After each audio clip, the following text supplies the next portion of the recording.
Previously on Set Sail. No! But Frankie! She'll fall into the water. She can't swim! Waverly, get the boy below deck. We're going through the crevice. Prepare yourselves. Keep her straight, Rhythm! You had us all up in arms, lassie. What in the world were you thinking? I couldn't help myself. We'll be making port in 2 weeks. As you know, the captain did say we would drop you off at our next port stop. You'd better catch up, Winnie. Don't encourage him. It's not his fault he doesn't know how to peel a potato. How is the boy faring? He's doing well, my lord. Fitting in just fine. And he's starting to plump up. They needn't know about our plans to leave the children until the time comes. I don't want to deal with their complaints. Understood. Set Sail, Episode 9. Your liabilities, kids. Some time later, seagulls fly overhead. The crew careen the Sleepy Siren on the deserted beach of Port Rig in preparation for repairs. Known for being a city of heavy commerce and trade, merchants from across the land come to do business in this town. But with business also comes a nefarious underbelly. Brack and Waverly bring the children to face Captain Liahl at a small campsite. Some of the crew are already gathered at the campsite, waiting to see them off. Well, Francis, Mikhail, welcome to Port Rig. This is where we will part ways. As you are aware, a merchant vessel is no place for children. And while I am certain Waverly has enjoyed the help, he will have to get used to stacking cannonballs by himself again. But, Captain... No! You must understand that a captain's decision is always final. I'll not hear your complaints. You coming aboard was a mistake in the first place. And home is where you belong. We will give you enough gold and food to make passage back to Treen. But should you need for anything else, well, I've heard you're adequate thieves. I just want to say that, the kitchen won't be the same. Here you go. Oh, he's going to get playing for us now. Yeah, it was from what last you two? No! This isn't right. I want to stay. Mickey, why aren't you saying anything? Come on, Frankie. Let's go find a brother. But, Mickey! Waverly! We'll miss you, wee parents. Please watch yourself, you two.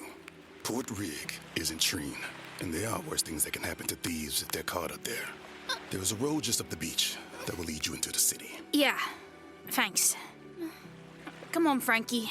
Let's go home.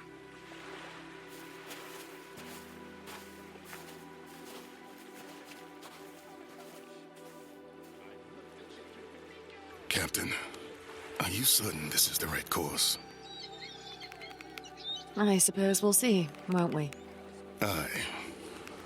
That we will. Thank you, Waverly. You may resume your duties on the gun deck. We will need space for extra supplies. Aye, Captain. And so, with heavy hearts and watery eyes, they watched as the two children, who have become sort of like family, walk away. It's okay, Vito.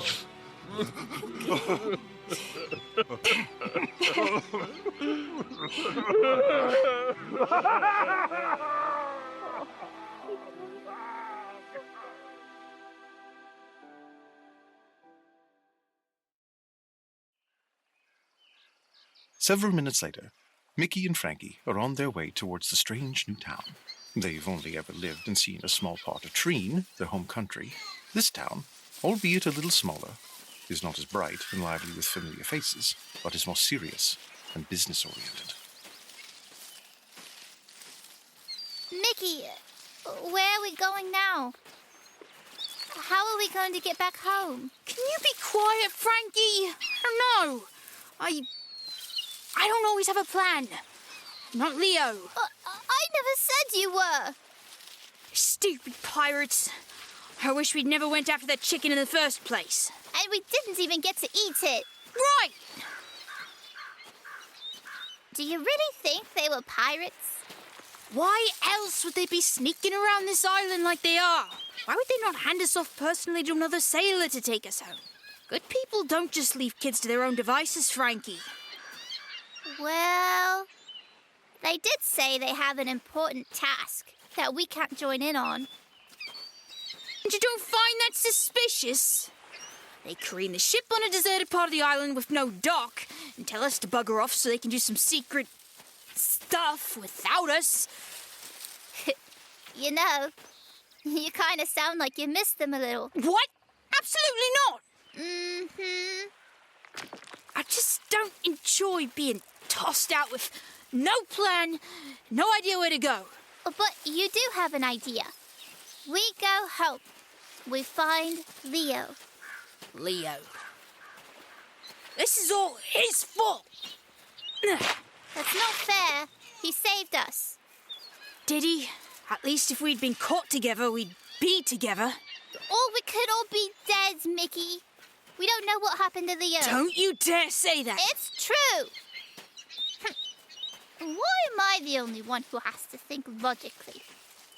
I'm only 7. I don't know. I'm tired. It's been months, Frankie. Months. And we're so far from home, but it's not like we can just go back and stay there, you know? They'll see us hanged. So, we find a new home. After we find Leo. Oh, you're always so optimistic. Aren't you afraid of what we'll have to do or go through? Aren't you afraid of getting caught and rotten in jail? Nope. No. I'm not afraid. I don't understand. Well, you've never been one to not think about things before doing them. You just don't think about it, and it usually turns out fine. Like us sneaking onto the Sleepy Siren. I never would have learned sword fighting if we hadn't. Of course that's all you'd care about. Clashing blades and fighting. Well, someone's got to save you when you get caught. I'm no damsel in distress. But you sure. Hey!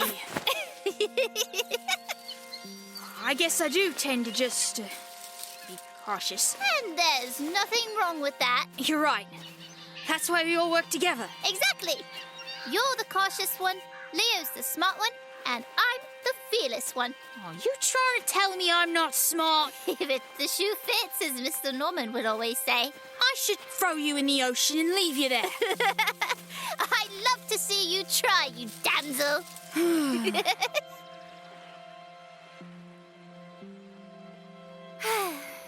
Well, where do we go now?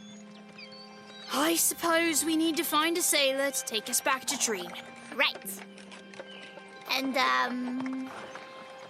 how do we do that? Follow me.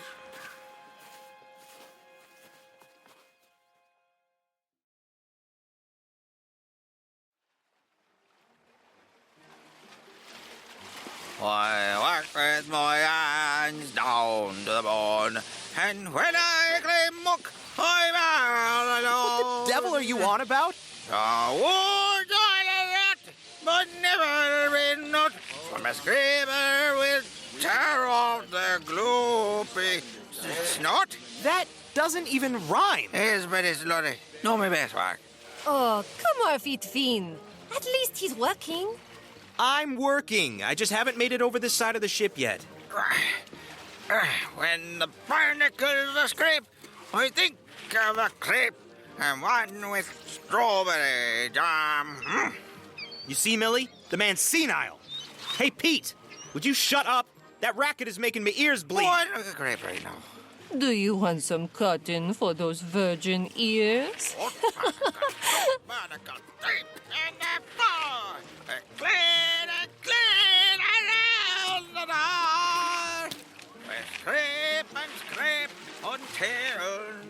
Pete? Until we Pete! bring one at the door! Pete! Ben, watch out! Oi! Oh, no. Pete, you simple-minded, run-down, bottom-feeding, motherless... Finn, that's not nice. 1 and 2 and 3 and 4, Looks like Finn got one more. That's it. I'm gonna kill him. Now then, run as quick as boxes full. Off the side where there are no duxes. Get back here! Finn's so slow, but it's time for me to go. What is going on here? Pete! Pete, you get back here! Finn, what are you doing? Sorry, Captain, excuse me. You needed a bath anyway. Finn! Beg your pardon, Captain. Had to be done. And you have just inherited the rest of his duties for the day. You know, Captain, it was worth the price. Get to work. Aye, Captain.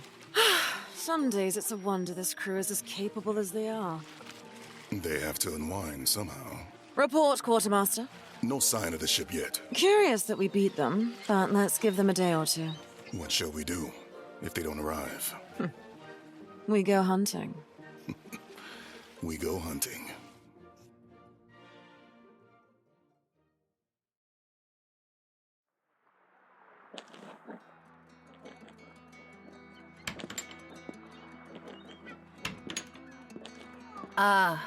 Captain Martinez. The ship is secured and repairs are underway. Excellent. We'll also need more provisions due to the storm. I've already seen to it. Senor Yavin and Timothy should return in a few hours. The list was specific, so even those two shouldn't mess it up. Very well. Thank you, Silas. You may go.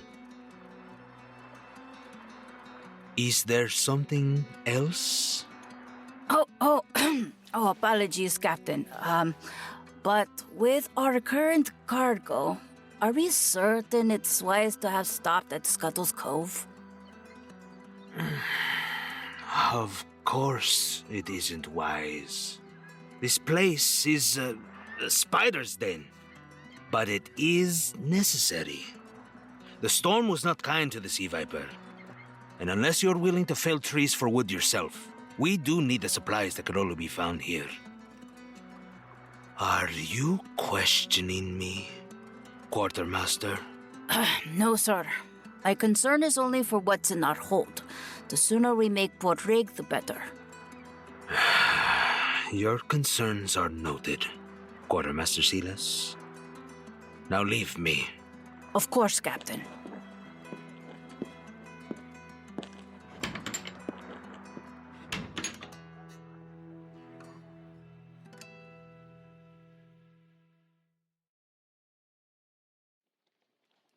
As the siblings continued to make their way through the relatively quiet streets, Mikhail looked up.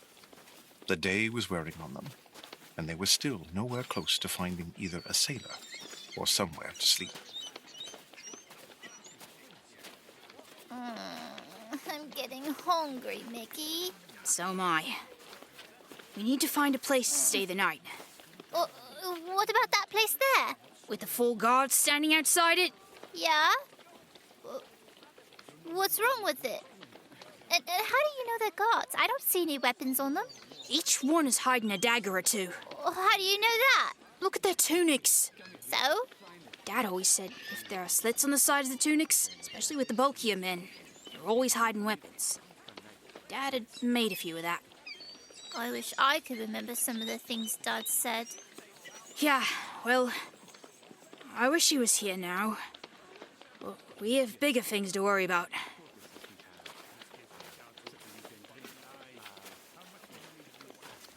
Oh, there! We can try that place.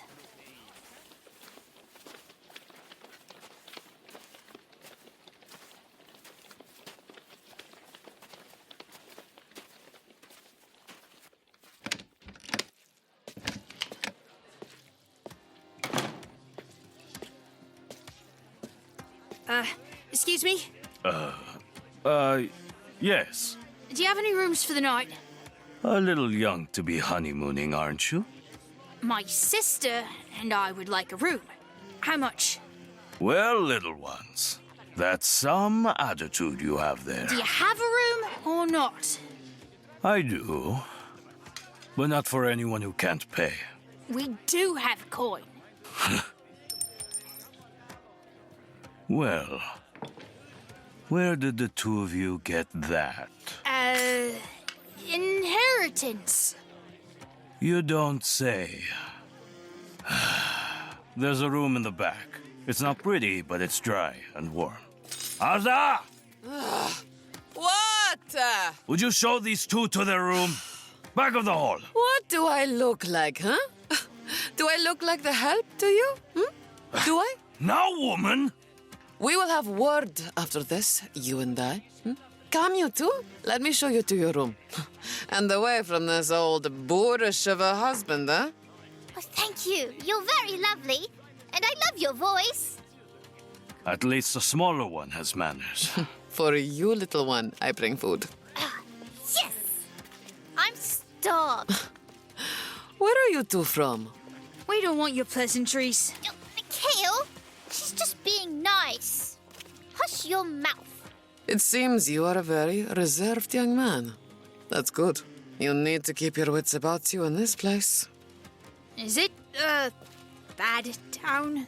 No, not really. Like any town, there are always the bad apples within it. But those rotten apples can appear to be beautiful and perfect to pick.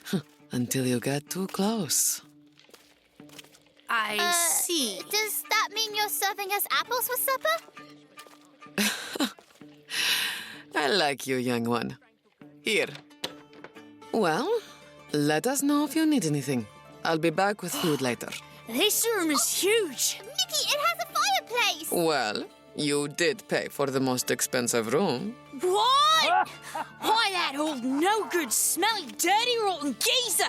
I'll not have you talking bad about my husband. That's my job. Now, make yourselves at home. Was that all of our coin? No. We still have 2 gold coins after the 3. Well, I suppose we have to find a sailor tomorrow then. Looks that way. Let's just, try to get a bath for now. A bath? I've longed for a bath for so long. Yeah, I know. You stink. You stink. But I'm going first. Why? Because I'm a lady. That's why. You're barely a girl. I may look like a boy, but one day I'll have breasts, and then I'll still save you, but in a dress. Wishful thinking. Hey! What I say? Hey, knock it off! No, come on!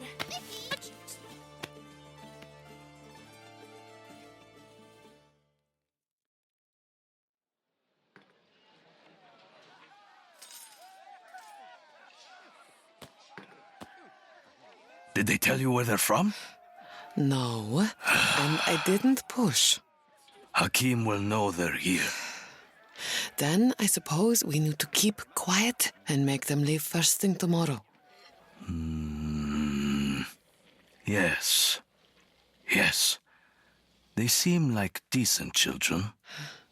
They must be lost. Maybe so.